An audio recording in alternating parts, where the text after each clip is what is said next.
Well, welcome everyone. It's great to see you here today. Given that this is the start of the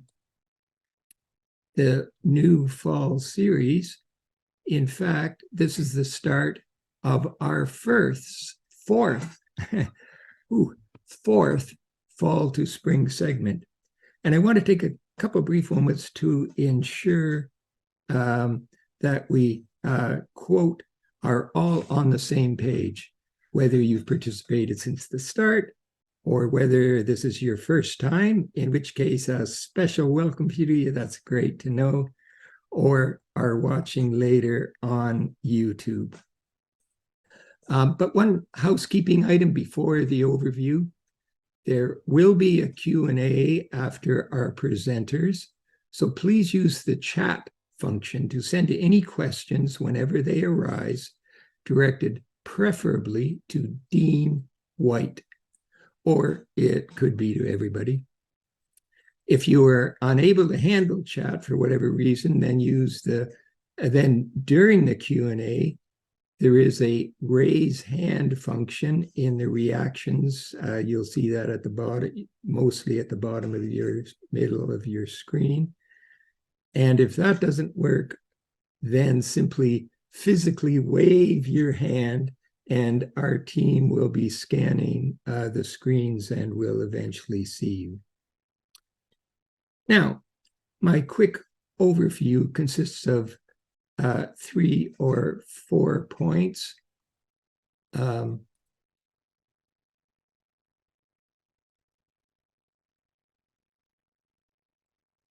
First, our overall vision is the flourishing of life for all humans, no exception, all creatures, all life.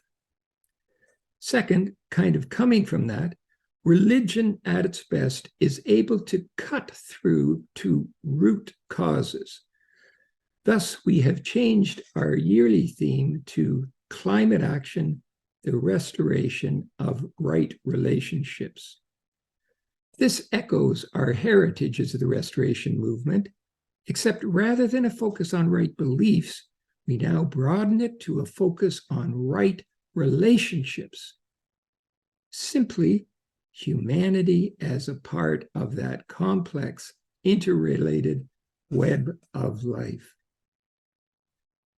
Third, what I call the crazy essential dance amongst this one of our enduring principles, the unity in diversity. This diversity, we all have different gifts, and they are all needed in this task. And that sense of giftedness leads to passion. Where is your passion? And for all of us, regardless of whether you're starting, I mean, if you're here, you've already taken that first step, which is usually the most difficult, so that's great. But there's always a next step. And this all gets balanced with the notion of self-care and authentic, determined, active hope. So those threads are always weaving in and out through our sessions. Finally, today's theme is on the climate emergency, and I want to focus briefly on emergency. One of our strands is that the time for incremental change is long past. We need bold, transformative change. And I want to give an anecdote or two just to make it very personal. 2 years ago, I live in Vancouver, BC, Canada. That's the west coast of Canada. A heat dome descended, also on like Seattle and other areas. But in the Vancouver area, in the BC area, it killed over 600 people simply because we hadn't been prepared. We are moderated by the ocean, so very few people had air conditioning. And things have heated up so much since then that it simply was a devastating time. Now, that was followed by the third worst fire season, which was then followed by what's called a atmospheric river in November. We used to call it the Pineapple Express because that river kind of originates back out in the Pacific and is sometimes called a fire hose. The point all being that it becomes a huge amount of water and caused massive flooding. If I had driven 20 miles, or if my house was 20 miles to the east of where I am, my car would have been underwater for the next 20 miles. That's how massive that one area of flooding. But it went beyond that. It went all the way through to BC, parts of highways that connected us to the rest of Canada collapsed. And we were, in essence, Vancouver was cut off from the rest of Canada. That was an unsettling experience for me. I've lived here for 47 years and had never experienced such a sequence and such a consequence. And this is Canada, the developed country. And it made me think, my gosh, what's already for years been happening in the South. Now, if we can move on to the next slide. So the point being that things are changing. I'll come back to that in a minute. Next slide, please. Second anecdote is still happening as I speak today. This has been the worst fire season in Canada ever. It has been 6 times worse than the historical average in terms of acreage. The amount burned is about the size of Washington State or the size of Missouri. That's how much, about 5% of our forested area burnt this year. And it isn't over. Just a week or so ago, we finally hit we finally got under 400 active fires in BC.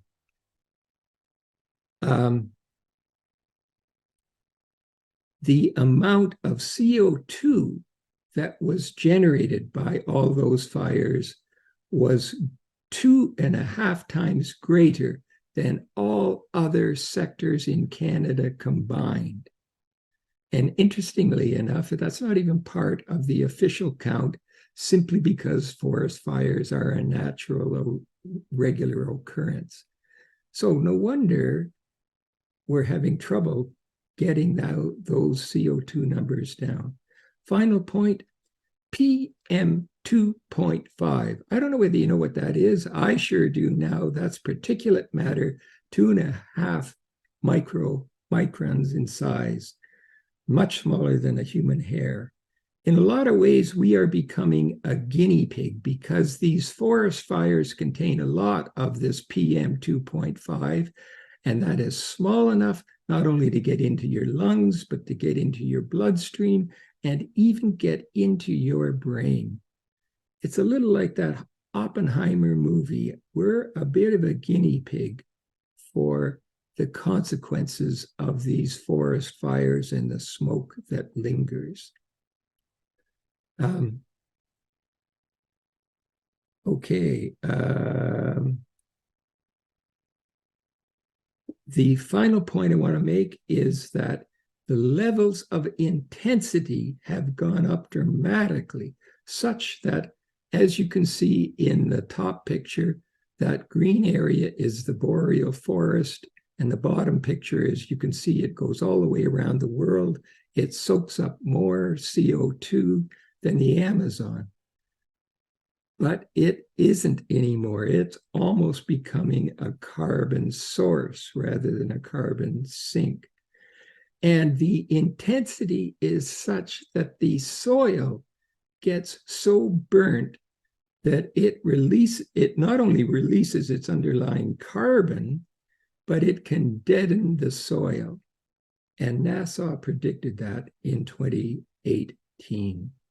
So, next slide, please. That's why I say things are changing, and changing to a level that requires us to declare this emergency.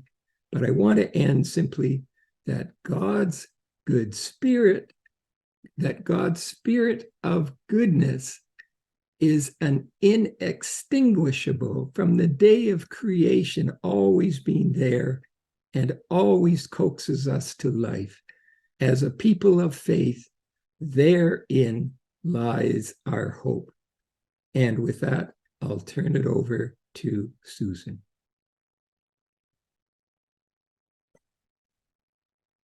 Thank you. It is my privilege to introduce our guests today, and it was my privilege to serve in ministry with both of them during my years on the Council of 12. Ronald D. Harmon, Jr., an impressive name, has an impressive background in executive positions in healthcare, consulting, financial services, and Ron served as vice president in administrative services at Graceland College for a while. As an apostle, Ron was a powerful voice for transition in systems management. He expanded the vision of mission and provided financial clarity. He served for many years as the president of the Council of 12, and at this past World Conference in May, Ron Harmon was ordained the Presiding Bishop of Community of Christ, which is the top executive financial role in the church. Now, I first met Carla Long when we served the church in California, and she provided excellent ministry as a financial officer, and her joy and good humor connected with young adults and youth, and still does. She served the church on 4 continents, 6 months in the Philippines, a year in Australia, 5 years as the financial officer in Europe for 2 mission centers, and 6 years in Utah as a Latter-day Seeker ministry. And she's a very enthusiastic and joyful influence everywhere she goes in the church. Many of you may know her voice because she facilitates the Project Zion podcasts that explore the unique spiritual and theological gifts that the Restoration tradition has to offer the world today. And at this past World Conference, Carla was called to be the counselor to the presiding bishop, and now serves in that role along with Wim van Klinken, the other counselor. So we're very fortunate to have 2 of the 3 members of the presiding bishop with us here today to reflect on what it means for our church to declare a climate emergency. So I'm going to turn it over to them now and mute myself. Thank you, Susan, for that wonderful introduction. It's so good to be here. I see a lot of familiar faces and so many faces that I'm excited to see and hopefully get to know a little bit better. Ron and I thought that maybe we could start with a spiritual practice, since that's what we do and that's what we're good at. So I wanted to do kind of a creation meditation, but it turns out that most nature or creation meditations require someone to be, outside. So I found a lot of really beautiful meditations, but they just didn't work for this group since we're all inside together. So we're going to be doing a thankfulness meditation, and we're going to be using the 4 elements to do so: air, water, fire, and earth. So I'm going to ask you if you could sit comfortably in your chairs and put both feet on the floor to kind of ground yourself. Some people like to put their hands open on their lap, open like this on their lap, so that they can feel more open to whatever comes. And we're going to just breathe in through your nose and out through your mouth. Just a couple of deep, good breaths. I want you to make sure that that breath just fills up your tummy. So in through your nose, as deeply as you can, fill up your tummy. And sometimes with my children who are 3 and 5, when they're feeling a little upset, I have them do snake breaths. And when they breathe out, they go, it's kind of like a tire deflating. So I'm going to ask you to do a couple of those deep breaths in through your nose, fill up your tummy, and breathe out your mouth. You don't have to do a snake breath unless you want to. And then keep your shoulders down away from your ears. Sometimes we like to be up like this. Keep your shoulders down and relaxed. Just do a couple of those big breaths for me.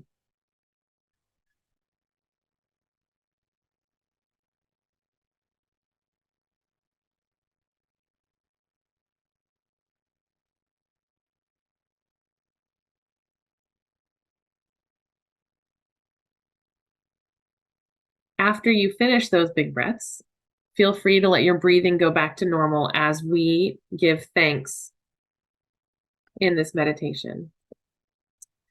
So first of all, I want you to say thank you to the air, the wind that blows through our hair that we breathe in deeply, the smells that enter into our nostrils, bread baking or honeysuckle on a spring morning, wind that brushes against our skin, feeling warm or cool.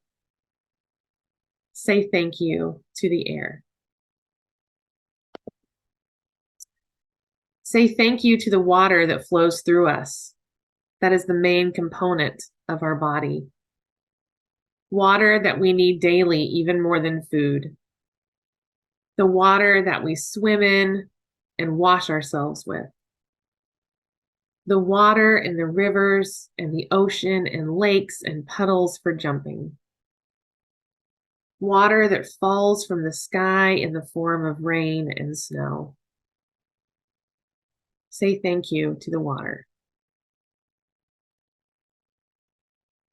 Say thank you to the fire. Fire connects people. It provides light and warmth. And fire transforms. The old burns away and makes space for the new. Fire brings a sense of home and coziness. Imagine yourself around a fire on a cold, snowy day.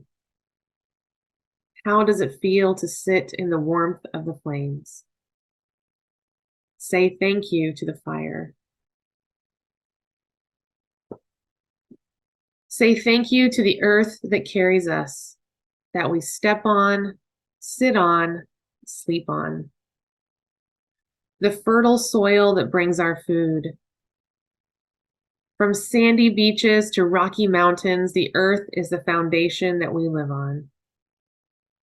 Is there anything better than digging your hands into the soft, cool soil? She's our mother, and we say thank you to her. Thank you to the air. Thank you to the water. Thank you to fire. Thank you to the earth. Amen.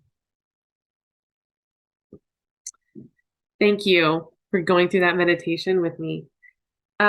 We wanted to remind you of the climate emergency resolution that was passed at World Conference just last April. It's now World Conference Resolution 1325, resolution on the climate emergency. So I'm gonna just read through it, just so we just have that little reminder that that is what we passed and that is what we're working towards as an organization. Resolved that community of Christ joins with others in declaring a climate emergency. And be it further resolved that administrative representatives at every jurisdictional level, world, mission center, and congregation are encouraged to, 1, take responsibility for reducing carbon emissions resulting from church activities and encourage individuals to do the same. 2, Consider the impact of climate change on the environment when reviewing policies and strategies. And 3, support those organizations and community groups that peaceably raise awareness of climate change and/or peaceably take action to limit global warming. And be it further resolved that resources be developed and/or identified by the church in coordination with the Earth Stewardship Team and others to assist leaders and individuals in identifying ways to reduce carbon emissions. Resolved that we as individuals can use our personal power to change our consumption habits, share our desires for a more sustainable world in our communities and our employers and those who represent us politically.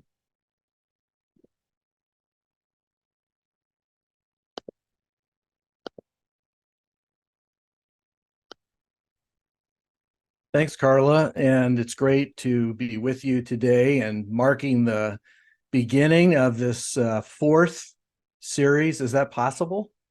This fourth series? I can't believe that. But yes, it's true. And it's really a privilege to be a part of, I think, what is one of the most important conversations right now in the life of the church. And so we're just so grateful for all of you that have made it a priority to be here, and for the North American Climate Justice Team that has continued to provide these outstanding opportunities for us to not only become more aware, but also for us to take action to begin to respond to the significant impact of climate change.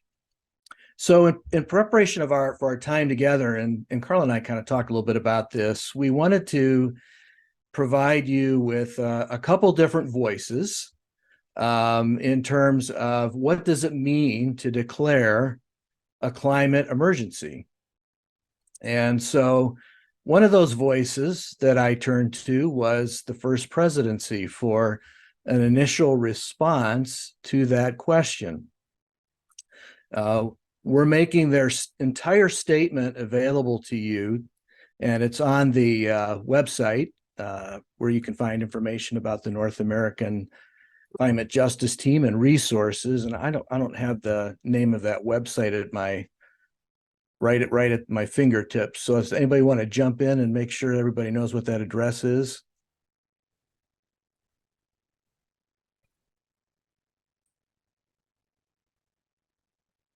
It's Sea of Christ Climate Justice .org, all lowercase, all one word. Sea of Christ climatejustice.org.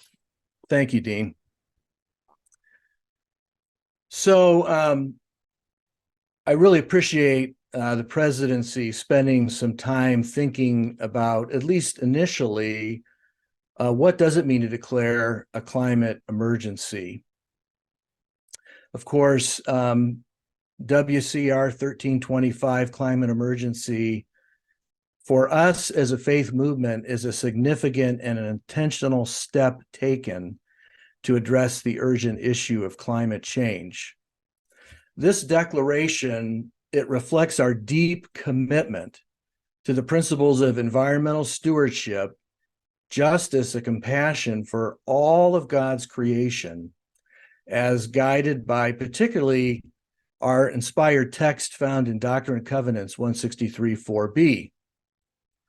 And some of you are probably very familiar with that passage, but I just want to refer to it. The earth lovingly created as an environment for life to flourish shudders into stress because creation's natural and living systems are becoming exhausted from carrying the burden of human greed and conflict. Humankind must awaken from its illusion of independence and unrestrained consumption without lasting consequences. I find that last line to be particularly important. Humankind must awaken from its illusion of independence and unrestrained consumption without lasting consequences. I think this statement that the presidency has provided to us carries a level of urgency, which is one of the first steps we must take as a global faith movement. We must acknowledge that this goes beyond just casual concern or awareness, and it requires immediate attention and action. Second, I think, as in the statement, we'll find that declaring an emergency is deeply rooted in our enduring principles, and it's formed by the witness of Scripture. And this witness is about stewardship, not reckless domination due to greed and conflict. It recognizes our interdependence, which is my favorite word when it comes to the gospel and our future.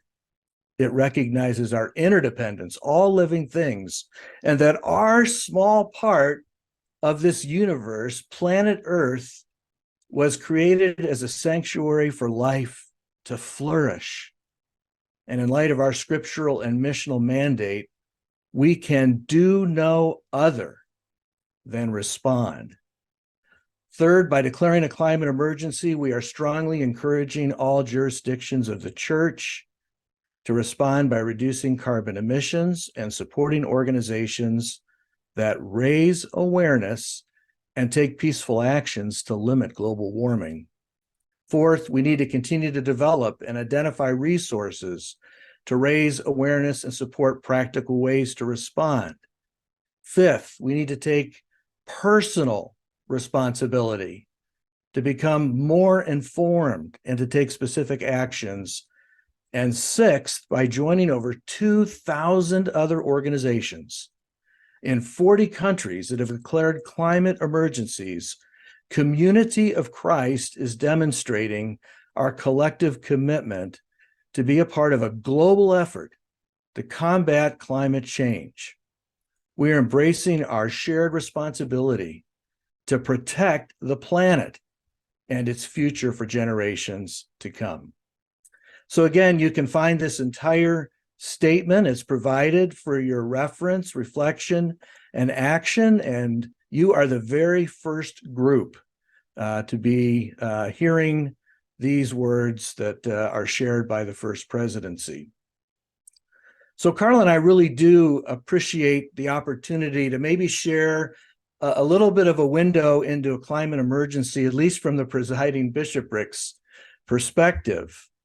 And we both have some initial reflections that we would like to personally share with you. And so I'm going to turn things over to Carla to get us started. So I just have a really short reflection to share. And honestly, I've been concerned about climate issues for a long time, a really long time. But if I'm totally honest, I didn't really think that hard about them. I mean, I recycled and I walked when I could, and I took the train all the time in Europe when I was working in Europe. And I kept climate issues in my sphere, but I wasn't super concerned about them. But now everything has changed for me. And it all has to do with my children, Leah and Ari. Leah is 5 and Ari is 3. Whenever I think about climate issues now, my stomach tightens into knots. And I can't help but wonder what kind of world we are making for my beloved sweet babies to have to deal with. I now talk about climate issues often with my family, my friends, and my neighbors. I look into ways to reduce our carbon footprint, and I have my children be a part of those conversations with me. They have changed everything for me. They are my reason. I want nothing more than my children to experience the world as I experienced it as a child. I want them to run and play outside as much as they can, with weather that is wonderfully cozy and warm, the perfect temperature. I don't want them to experience a fear for lack of water or worry that plants and food will no longer grow in certain areas of the world. I want them to flourish with the earth instead of because of the earth, and using her as we have done in the past. My children are my reason now. And that's That is a presiding bishopric reflection, but it's really just my own personal reflection. Well, thanks, Carla. And as a member of the presiding bishopric, I like to tell you that I love your children too. So it is a presiding bishopric reflection.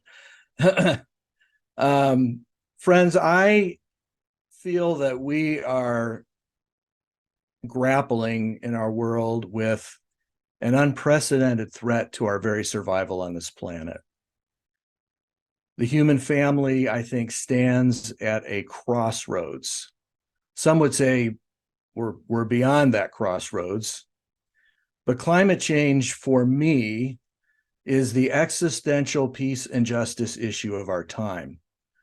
It is also the intersection point for so many other important issues. And I want to just name a couple of these for a moment because they've been woven in and out of this series. But as we once again kind of focus on what do we mean by a climate emergency, I think these issues and how they intersect with climate change is important for us to remember. Economic justice and care for those who are disproportionately impacted by climate change, especially those in poverty, with limited resources to adapt or react to the impact of climate change that is occurring right now.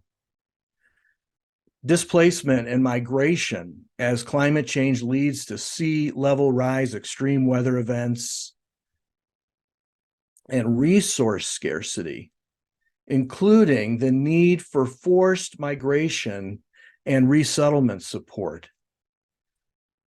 Food insecurity as climate change disrupts agriculture, which is already leading to food shortages and will lead to social unrest. As Carla talked about, access to clean water as changes in weather patterns impact access to what once used to be fresh water sources across the globe.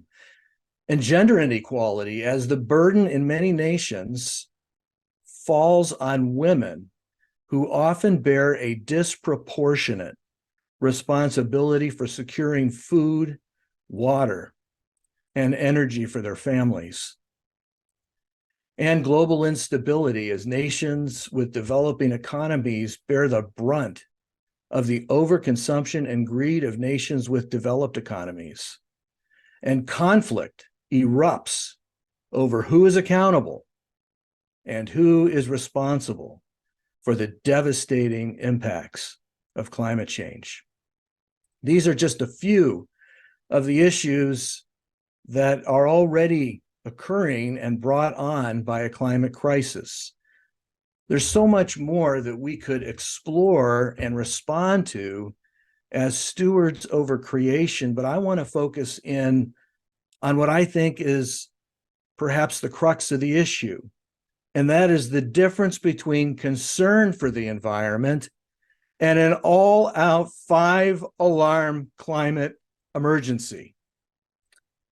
Acting as though there is a climate emergency goes well beyond concern.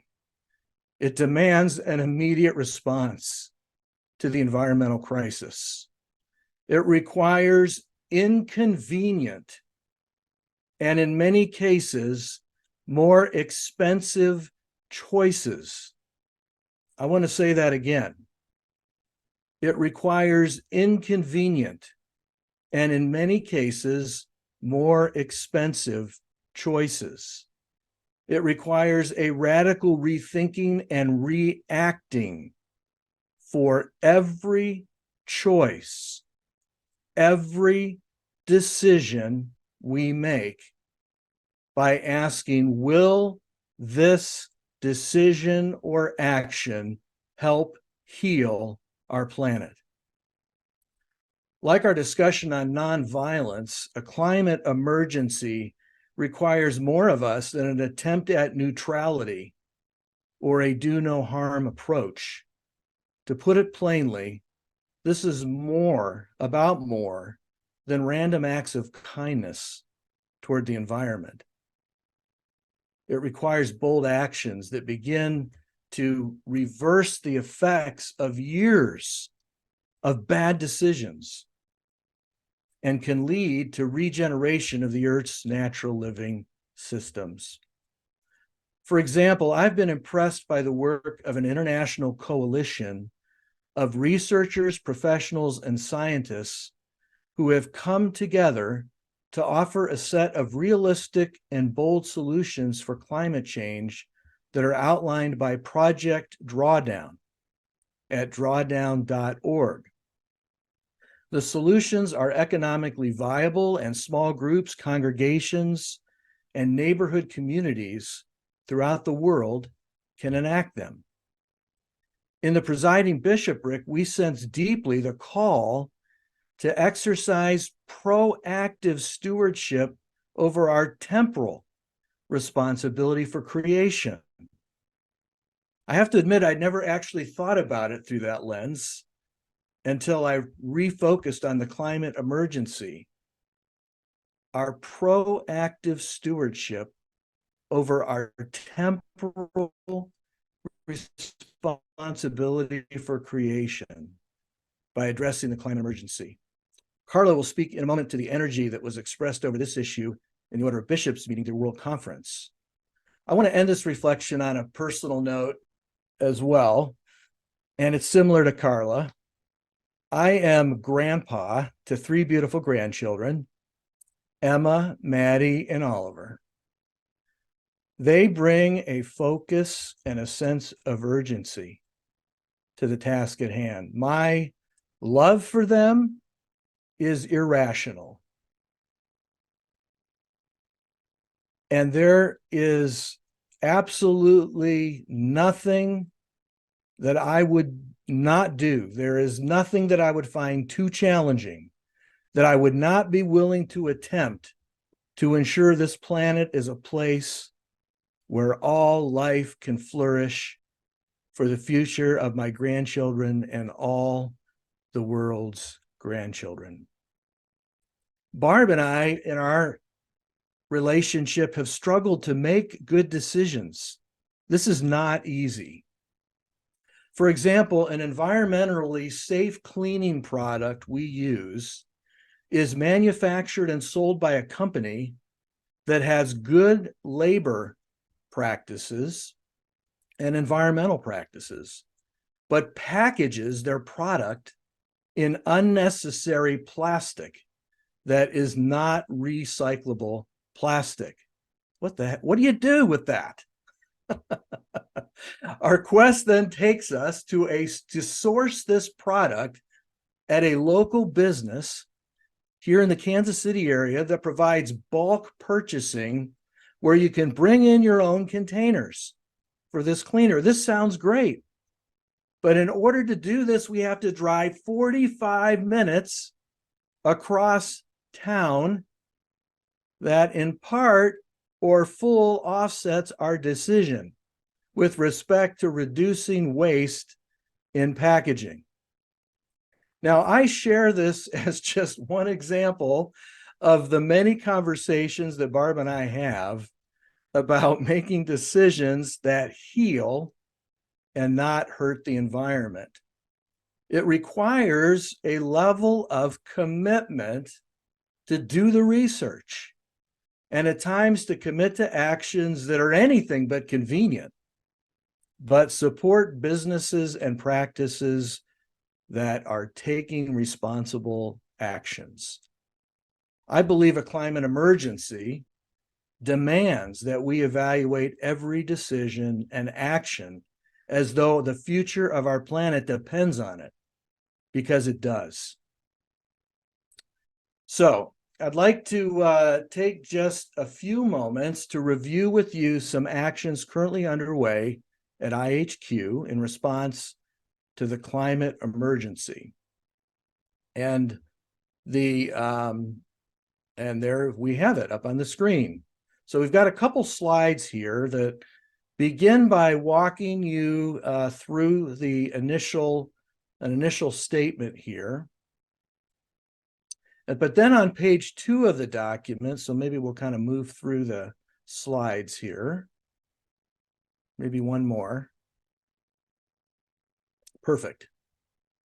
You'll see a list of actions taken by international headquarters. Now, these are initial actions that we wanted to begin to name as we have struggled with the question and our response to climate change. I'm not going to walk through all of this, but I want you to be aware of it for your reference.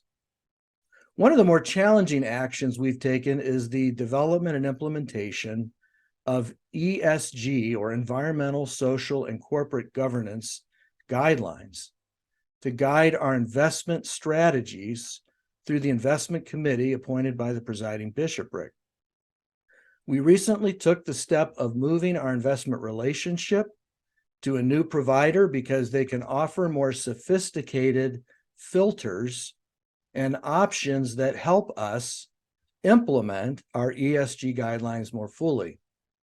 The market continues to evolve in this area, and our provider is helping us identify investment options that embody our values and meet our ESG guidelines. In addition, we're exploring the following options with respect to the headquarters complex: a comprehensive review of all of our landscaping practices around the temple and auditorium. We're exploring the possibility of planting additional trees with the help of an organization called the Giving Grove in Kansas City to increase CO2 absorption. We are looking at beginning a composting pilot behind the auditorium.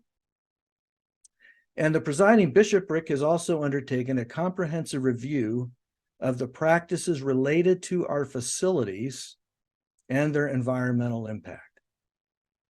So I'm now going to turn things over to Carla to share a little bit about the Order of Bishops and an exciting project related to campgrounds that's underway. So usually the words Order of Bishops and exciting are not in the same sentence, but at World Conference this year, we actually had a really exciting, what I think is a very exciting experience. We were discussing resolutions, and it just so happened to be the day that we discussed the climate emergency. So I was facilitating the Order of Bishops that day, and we were discussing 2 or 3 different resolutions that day. And so really, I just tossed it out to the order and I said, what do you want to talk about? Which one of these 3 resolutions do you want to talk about? And very quickly, a member of the Order of Bishops said, I think that we need to talk about the climate emergency. And she started speaking about it. And the energy in the room just started to build and build and build. And we had, and I'm not kidding, bishops from all over the world jumping up to talk about it. They wanted to express their concern, their thoughts about the climate emergency. And all of us were so moved that we realized that we didn't think the resolution went far enough, and we wanted to add a resolve to the resolution. And so, you won't be surprised to know we had a couple of parliamentarians in the room. And so we made sure that the resolve was ready to go. We wrote it as a group. We voted on it, and it passed, of course, completely passed. It was, the excitement in the room rivaled almost any other excitement that I've had at World Conference. It was really exciting and really, really wonderful. So I was really thrilled to be in the group, the Order of Bishops, in that moment. And after coming out of that, Ron and I realized that that is really an important issue for the Order of Bishops, and we wanted to continue with that energy. So once we heard that next year's reunion materials was going to be all about the sacredness of creation and the climate emergency, we were asked if the Order of Bishops could come up with a campground audit for energy usage, so on and so forth. And so we have decided to take that on as an order. So a couple of our people are getting together to discuss and make up an audit for every campground so that during reunions, people can walk around, they can check out their kitchens, they can check out their facilities and see how environmentally friendly the campgrounds actually are. And it's just going to be a big old checklist. And I'm really excited that the Order of Bishops can be that involved with this project, with the campground audit. Thanks, Carla. It was so we kind of kid around in the presiding bishopric.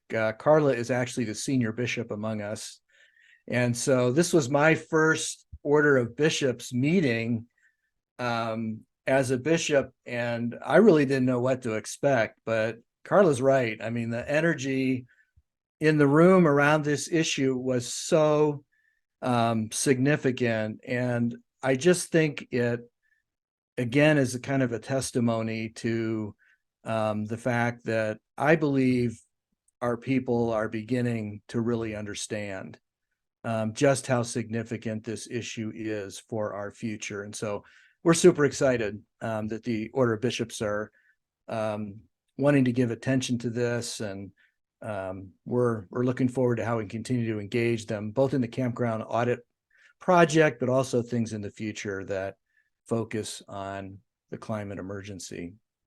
So we're at the point now where we're going to pause to invite you to kind of join in on the conversation. We have some questions that we would like to invite some of your thoughts on. But before we do that, I think I'm going to turn things over to the team here. And there may be a few questions you have of us and anything that was shared today before we pose a couple of those questions for the group. Yes, and so I just want to invite you to, in chat, if you can, pose any questions that you have to clarify what you've heard so far from Carla and Ron. And I do have one question from the chat that came in earlier from Mike in Germany, asking what resources of the church are there that are geared for children and youth? And I think the question relates to resources that inform children and youth about the things that they might be able to do or the things the church is doing. Mike, is that right? He says yes. Thumbs up on that. So anything that you can share with us at this point about resources, particularly for children and youth, perhaps within the material being developed for reunions or otherwise?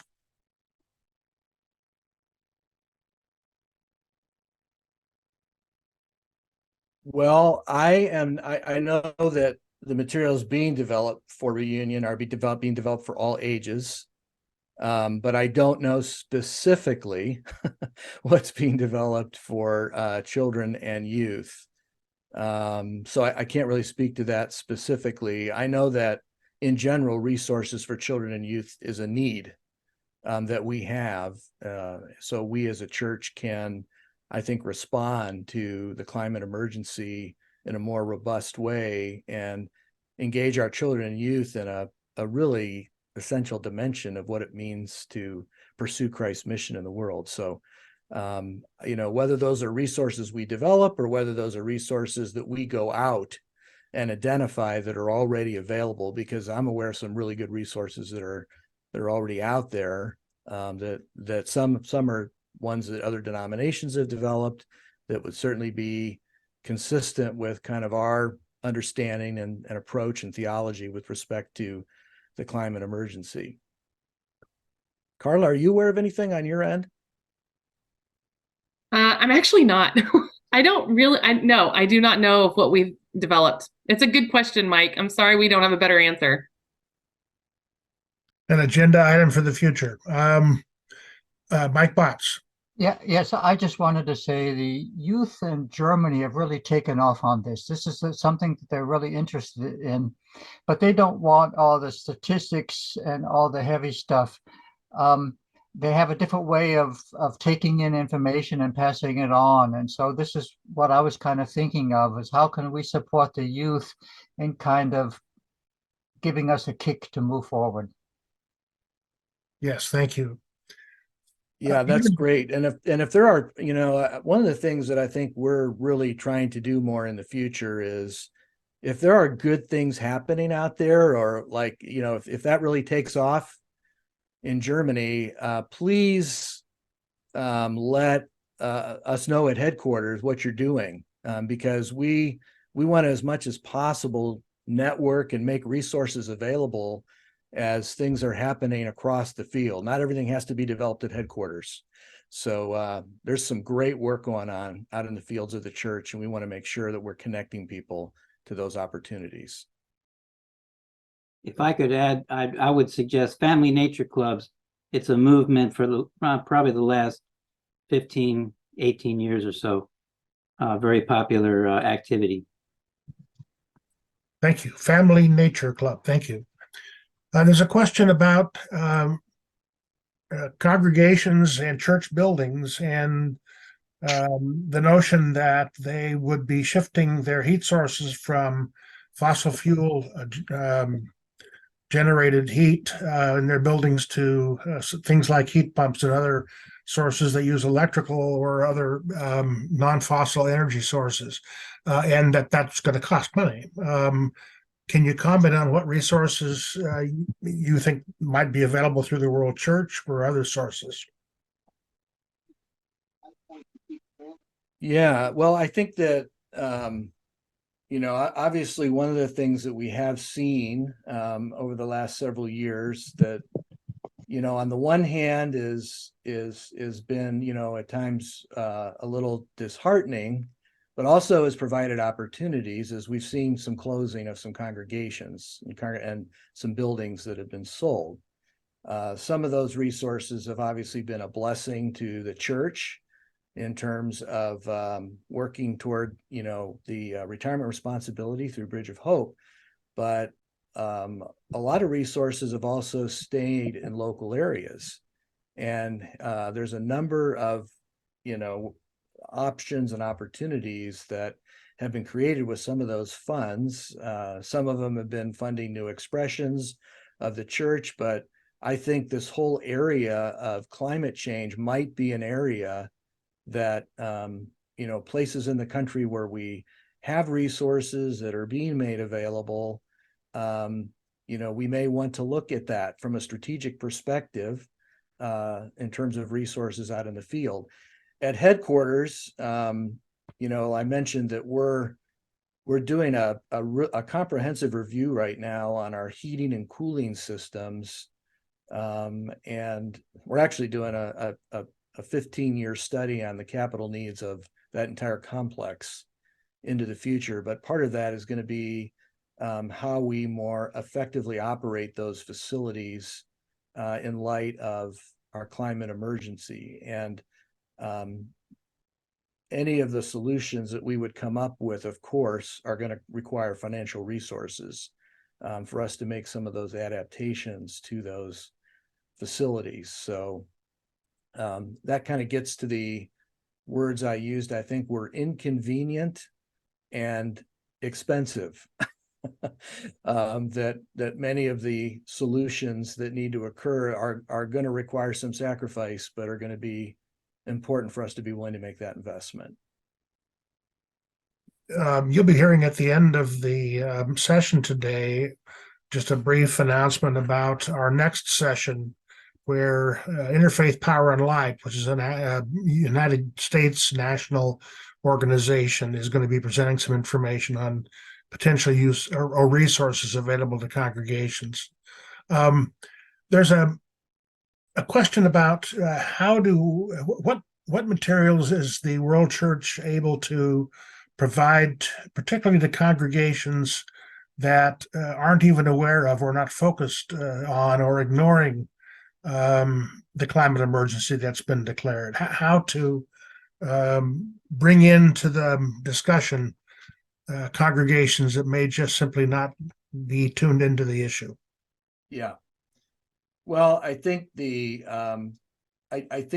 resource that is being developed, and notice how I say this, that can be used at reunions, but it's not just a reunion resource. It's intended to be a resource that can be some of that introduction we're talking about to build the awareness of the importance of this issue for us as disciples and congregations. So I know it's our hope, as it has been with resources that we've utilized at reunions, that they have a life beyond just the reunion, that they would be resources that could be utilized in congregations. I would also look in the Herald.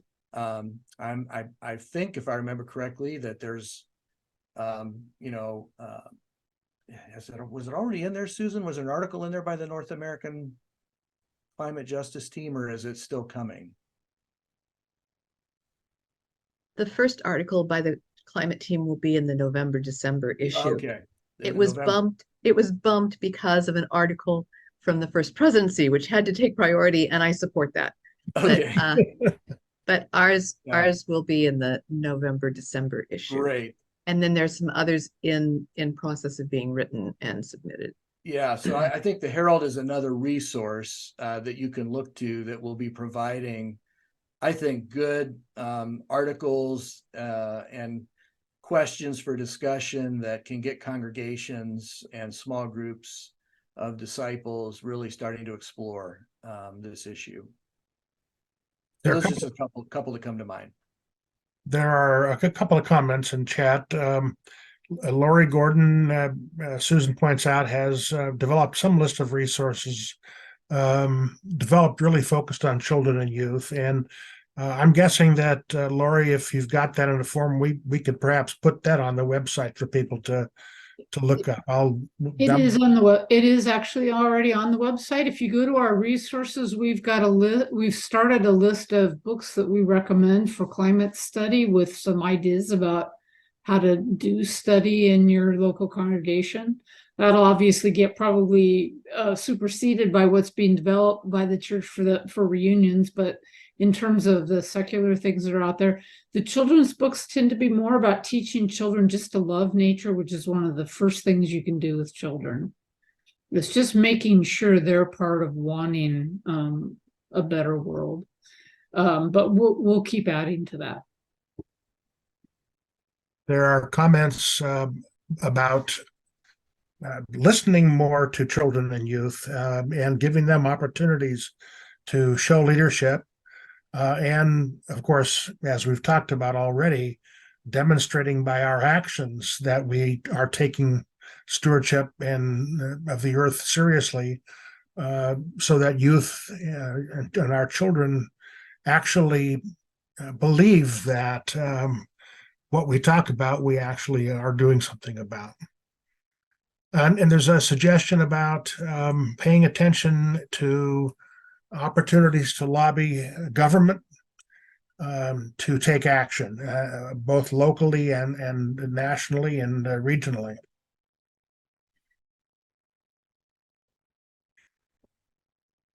There's a question about is the World Church, the international headquarters, actually willing to adopt goals for reducing emissions year over year and in some way auditing progress towards such goals?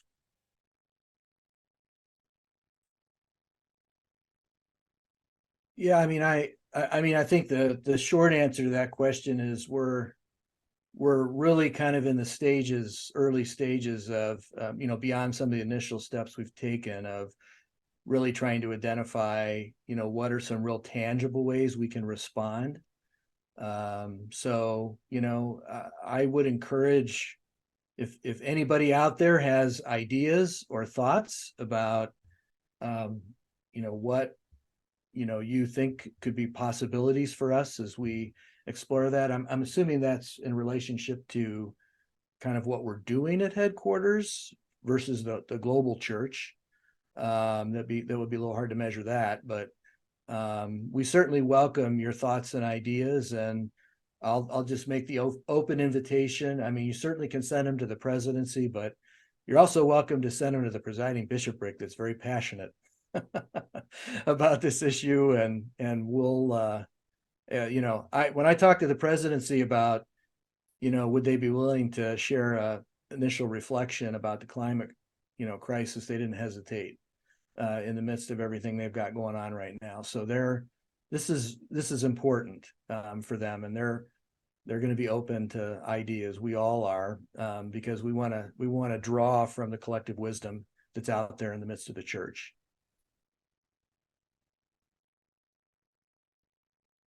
Leslie mentions that the Philippines Mission Center will be holding its national reunion in November, late November, and is very interested in any materials that can be used as they want to focus on the climate emergency and workshops that they'll do.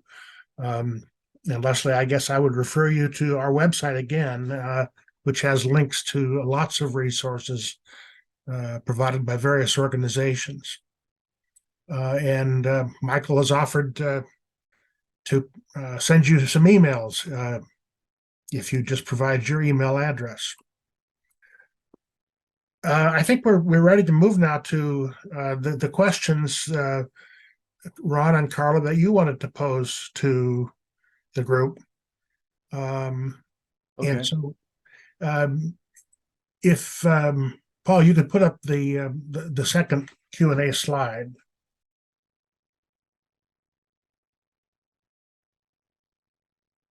Just to remind you that after you hear the questions that are going to be posed to you, if you want to comment in response to the question, use the response icon, which is in the reactions box at the bottom of your screen, typically.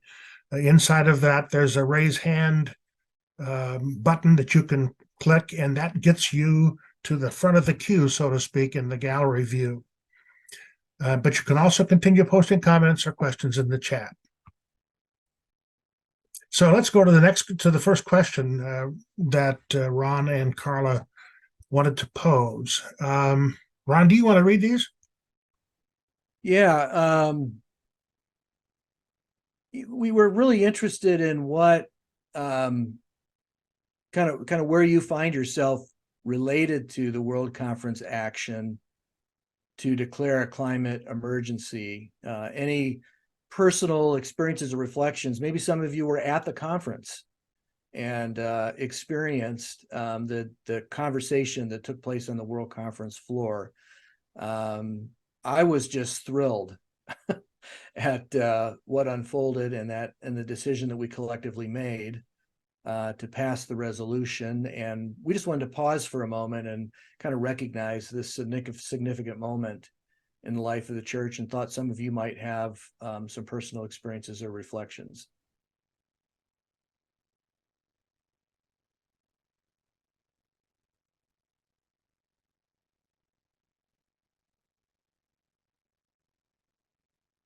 And if there aren't any, we've got two more questions that I think are pretty Well, Lori has her hand raised. Oh, great. Okay. And then Mike and Nancy Barnett after that. Lori, you're muted. I just wanted to say how much it meant to us to see the climate justice t-shirt being worn on the podium the last day of conference. So I just want to say thank you to you. That meant a lot to a lot of people, just that statement of support.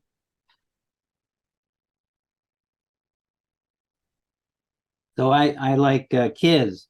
So I like working with kids and youth. I've been working for the church's youth camps for about 40 years. And the Family Nature Club in our congregation is the way to go to get kids interested in nature and interested in the issues around our sacred creation principle.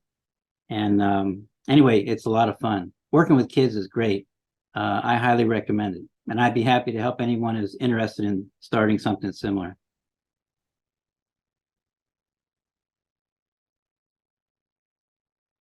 I would just like to mention that as we sat at our display table at World Conference in the foyer of the temple, the number of people from Africa particularly, who stopped by and expressed their appreciation for the reality that they are facing with the impacts of climate. It was a very moving experience, I think, for us.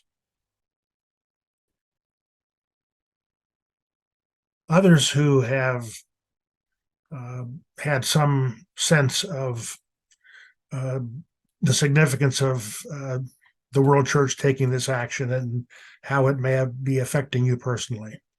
Any others?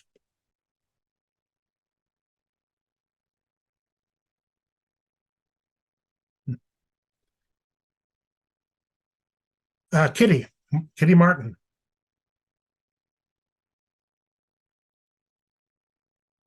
Can you unmute yourself, Kitty? Good.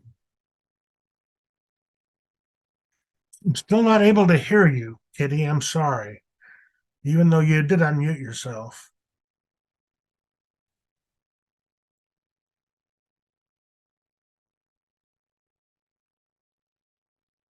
So, Kitty, while you're working on that problem, Michael Clark.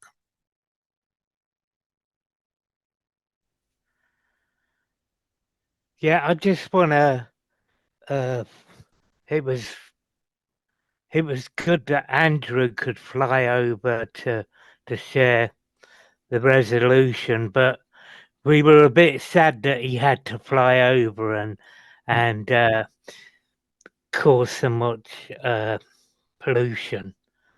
But at that time, I was in London to protest, and I think it'd be nice if we can see more people from your end of the world going out protesting as well with the t-shirts on. And I should be wearing mine more when I protest more. So Yeah. Thank you, Michael. Lori? I think what's meant most or meant a lot to me is the fact that I've read information and I've heard children who really care about climate change, probably more so even than some adults, because they recognize that this is their future, the earth is. And so I really think they have a lot to tell us about how to do that, and that we ought to be listening to what they have to share. And let them be leaders, and not think we have to be the leaders in every way, that we need to let some of our youth and children take those leadership roles. There's a comment in chat from Marcia about an experience with youth involved in the World Outreach Project that involved helping to trying to catch up and read fast, a solar oven project in Africa. It's a good example of opportunities that youth can take advantage of. And then another suggestion from Carrie, that SPEC would be a powerful forum for youth engagement. So something perhaps for leadership and those planning the next SPEC to consider how to interrelate climate issues into the SPEC experience. Yeah, Carrie, you should email Chandra Newcomb, who is the apostle responsible for Spectacular. I think that's a great idea.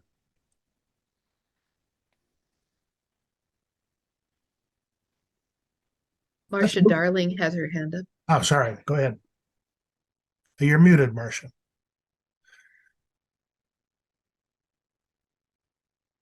There you go.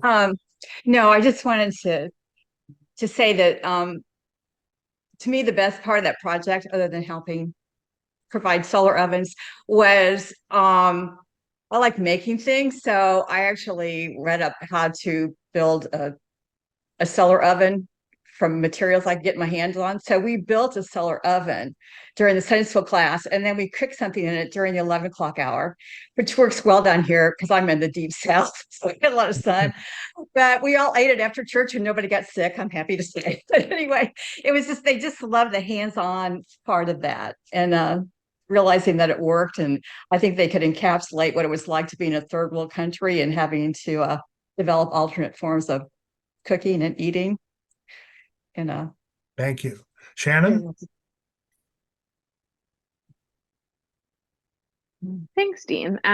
just a couple of reflections. First was like, as a mission center president of a very large mission center where you basically can't travel without flying or driving for many days. And we've been trying from the start to remind people that being able to visit every congregation isn't always the most responsible thing for people to do. And so having this sort of legislation pass, we can say like, look, we are in a climate emergency, folks, and it's not just about the old ways of doing things. We really have to think about how we're doing things with intention and thoughtfulness in terms of our carbon footprint. So that for me, it was like the extra boost that I needed to help express things a little bit more with more seriousness and gravity. And then I also just wanted to comment on at least the young people in our area are very, very aware of climate change. In fact, they're probably some of the most loud and participatory people. And I would think if there's ways for more of them to learn how many of their grandparents and other people their grandparents' age are beginning to take some responsibility and step up to help make change, I would think those intergenerational connections, rather than us trying to tell young people what they should or shouldn't do, I think those intergenerational connections of working together and learning from one another are probably some of the most fruitful ways forward. Let's thank you. Let's move to the second set of questions. And I'll go ahead and read them as they come up. How is concern for the environment different than declaring a climate emergency? Does this change anything for us? Anybody have any thoughts about that question?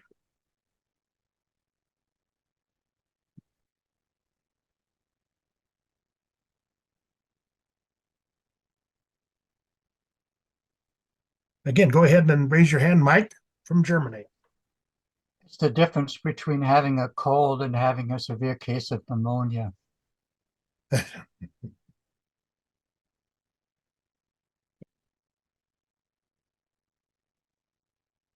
Hey, Dean, this is Ron. I appreciated Shannon's reflection about how they're looking at travel in the Mission Center.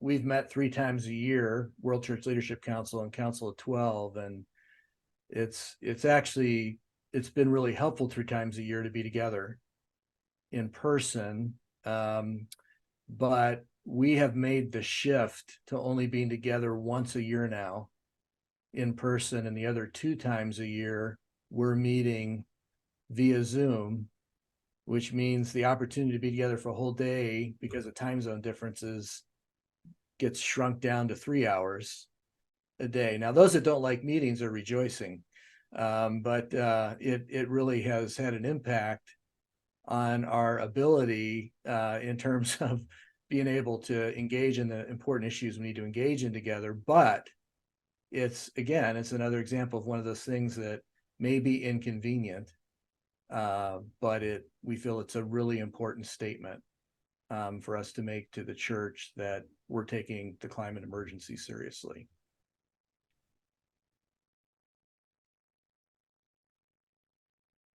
Any other thoughts? Kitty. I'm sorry, we still can't hear you, Kitty. I don't know.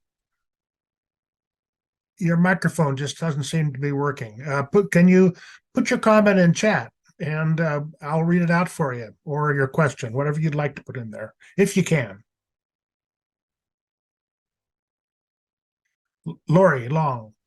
Well, I would just say the difference between an emergency, declaring an emergency, and having a concern is action. We just need to take action, and I think that's the exciting part of any kind of hope, desire, is to actually do something. Thank you.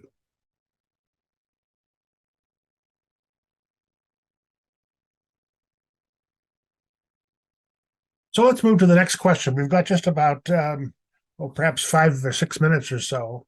Excuse me, Kay Schultz had her hand raised. I'm sorry. Okay. And Okay, I had a handicap with the new equipment here. Just now figured out how to unmute. I was thinking the difference between, being concerned, having extreme concern, when that was brought up, is just you have to make it a verb. Concern is more mental, and the concern has to be something that you physically do, whether it's call a neighbor if you can't get out of your home, or be like some of you are lobbying, and I am starting to get into that. But that's all I want to say on that right now. Time short. thank you. Nancy? I was raising the wrong hand. I didn't know what it is. It was a wave or something. It kept going off and I couldn't figure it out. Again, it's kind of the same kind of thing. The thinking, being concerned about it, being aware, reading stuff, doing all of that, but actually putting it into practical, doing even little things practically every day. I came across a company in our area called Ridwell that actually has found partners to recycle all kinds of plastic film, all kinds of things. So what I have done with that is that anybody else who wanted to save those kinds of things, I have just put it in my collection as well. But they partner with recyclers who can really manage and be part of a circular economy. The other thing is, it is expensive and it is frustrating as all get out, but we did do solar for both Rick's house and our house. And it's been, and Rick's house, I want to tell you, is all electric in Kent. And for 5 months, his electric bill through the summer with air conditioning and everything was zero. 5 months. This is Seattle, folks. Don't believe that there isn't such a thing as solar in Seattle. Thank you. Joan? Thanks. I agree with what everybody else has already said about the difference between climate emergency and caring for the environment. I just wanted to add that when you declare a climate emergency, it's bigger than the environment, because we're talking about social justice issues. We're talking about migration. We're talking about how we treat refugees and illegal, I don't know what you call them in the US, but people who come across the border because of desperation. And so there's so much more with a climate emergency than just the environment, even though the environment is huge as it is. I'm thinking we should start referring to people who migrate as pilgrims, not refugees. Let's move to the final question. What do you see as barriers to moving beyond the status quo on the issue of climate change? What gets in the way of taking action?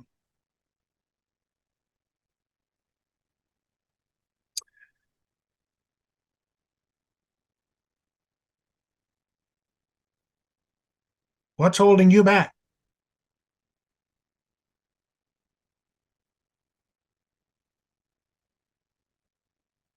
Nancy? We love our nice life. And we have to really think in terms of how to simplify and and practical ways to really, really bring into circular economy. I had a interesting discussion about that actually today, just before the meeting with Dale. Not buy new things, but see if something can be repaired. My daughter does buy nothing, sell nothing, whatever, and that also that's a circular. Though there are young people who are doing a lot of with circular economy.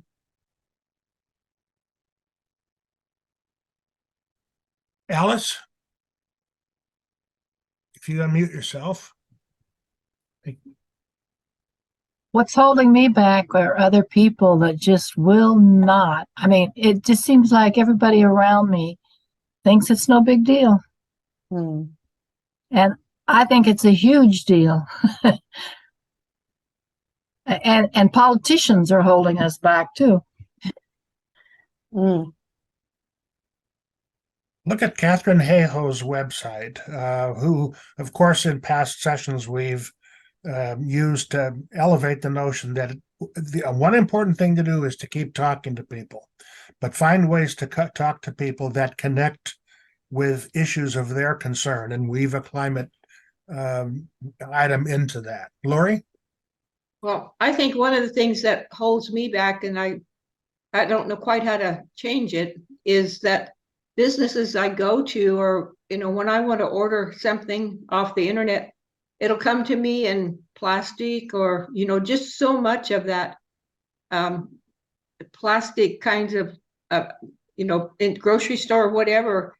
I would like to get away from that, but it's hard to do because organizations who produce it and who market it haven't joined with us. So that is kind of hard for me. Lori Gordon? So I just want to recognize that for a lot of us, it's a lonely pursuit. And coming into community about this is really important to help fill in where I have lacks. I need gifts, I need help, creating support between and among us, which is something that we're thinking about. But I also want to recognize that for me, what's really important is that instead of responding only because it's an emergency and everything's falling apart, I want to respond because I have a vision of the future I want to work towards. And that's one thing that we can do together as a faith community, is to create a vision of the kingdom, of that interdependence that is also a favorite word of many of us here, to begin to ask those questions. And so we just need to be together because we have a culture that keeps us in the throes, enthralled to being too busy, too distracted, putting our energies into things that don't matter. And so finding that place to pause and let all that go and really be present with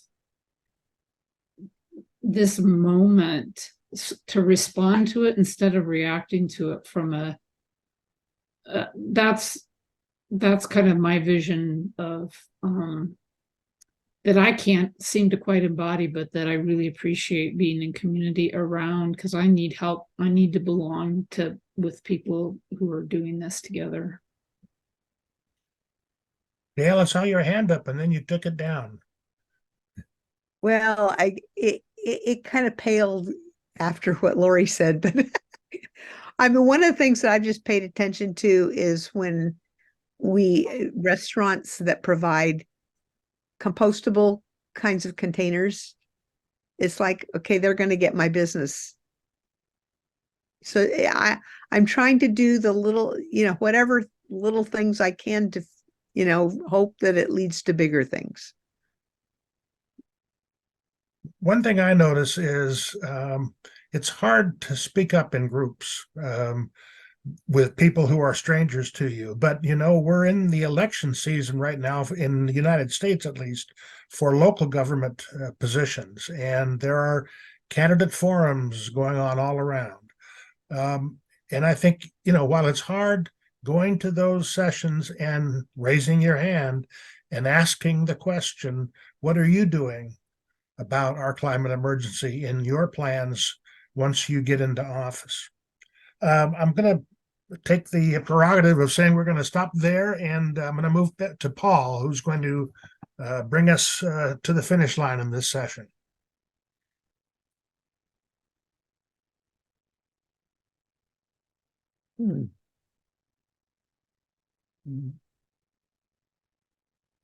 Okay.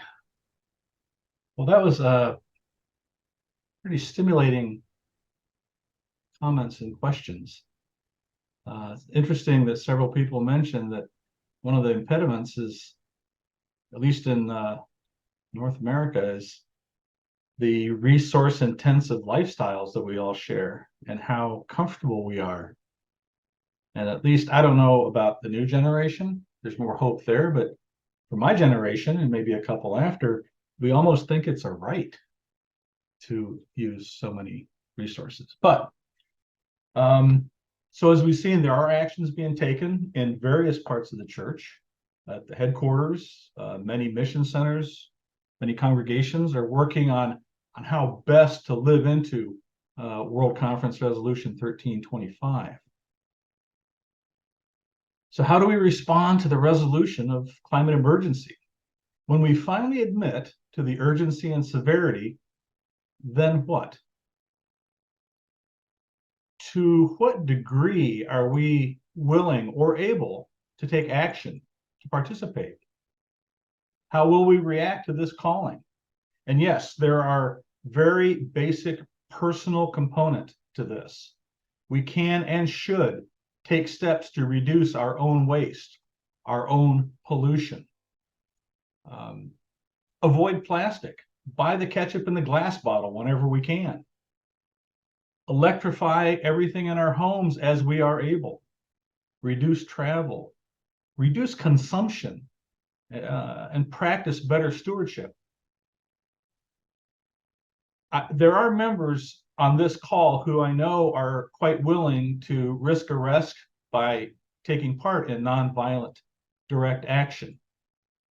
Not all of us are willing to get up on a soapbox and address a crowd, or brave the elements and go march or picket. But thank goodness for those of us who are willing to do that. But at the very least, we can be informed. At least we can be informed so we have the potential to affect individuals that we do come into contact in our daily routine. We can and we should, at the very least, do that.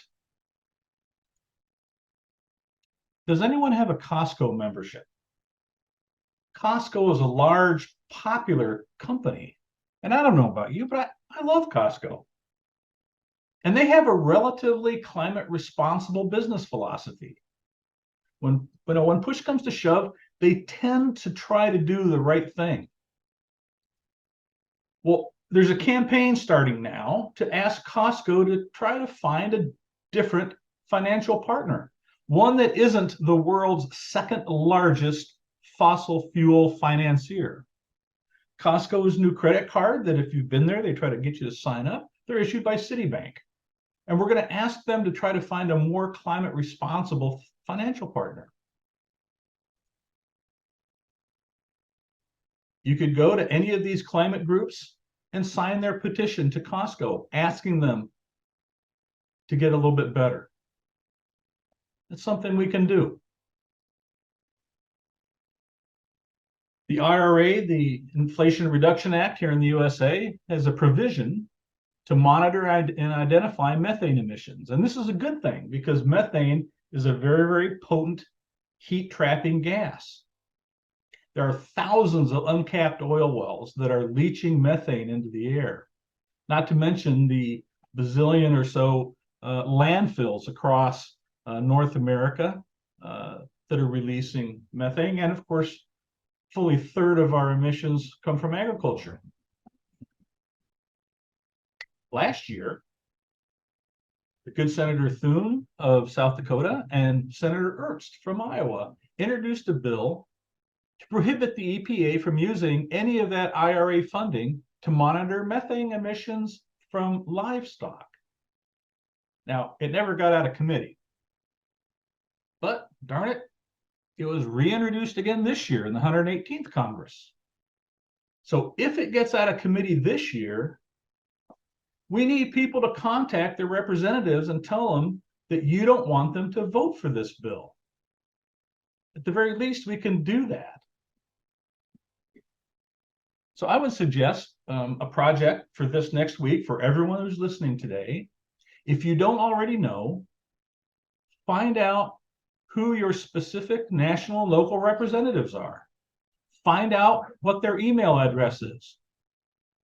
So that way you can be ready to fire off an email when you hear about climate legislation that they are discussing or is coming up for a vote. There are things that we can do short of getting arrested that can have a greater impact beyond our personal habits. You can join with other organizations to expand your knowledge and to find like-minded people to help you start taking action. Or better yet, you can find like-minded people in your mission center. Form a green team and start learning together within our own community that we already enjoy. And as we gain more and more awareness of the urgency and severity before us, we may discover more and more members searching for ways to bring our faith community into meaningful action. There's stuff that we can do. But I'd like to thank Ron and Carla for sharing with us today, especially Ron for his continued support and encouragement of our climate team, both now and in his prior lesser, maybe not lesser roles in the mission of the church. But he's been so very supportive of our team and of the work that we're trying to do. So thank you guys. And finally, I want to invite everyone to join us for our next webinar. Our guest will be Sarah Paulos from Interfaith Power and Light. And as Dean mentioned, they're a national group that engages faith communities in environmental stewardship and with climate action.